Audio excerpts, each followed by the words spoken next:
নেশা যখন পেশায় রূপান্তর হয় তখন ব্যাপারটা আরও বেশি এলিগেন্স হয়ে যায়, সেটার মধ্যে আরও সৌন্দর্য বেশি ফুটে ওঠে। সুই সুতা বিভিন্ন ধরনের জিনিস মডিফাই করে তৈরি করা এটা আমার ছোটোবেলা থেকেই নেশা। তো সেটা থেকেই কাজ ইনশাআল্লাহ শুরু। তো ড্রেস যেহেতু বানাচ্ছি, ড্রেসের যেহেতু একটা নর্মাল ড্রেসকে একটু গ্লোরি করার জন্য, একটু গর্জিয়াস করার জন্য কাজ করতেছি, তো ভাবলাম তার সাথে অর্নামেন্টস কেন না।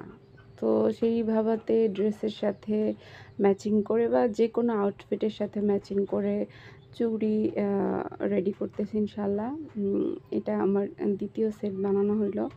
তো কেমন হয়েছে মূলত ফার্স্ট আপনারা এটা জানাবেন, কারণ আপনাদের কমেন্টস হচ্ছে আমার অনুপ্রেরণার মতো। আপনারা ভালো বললে আমার কাজের অগ্রগতি ভালো হয়, আর আমার জন্য দোয়া করবেন।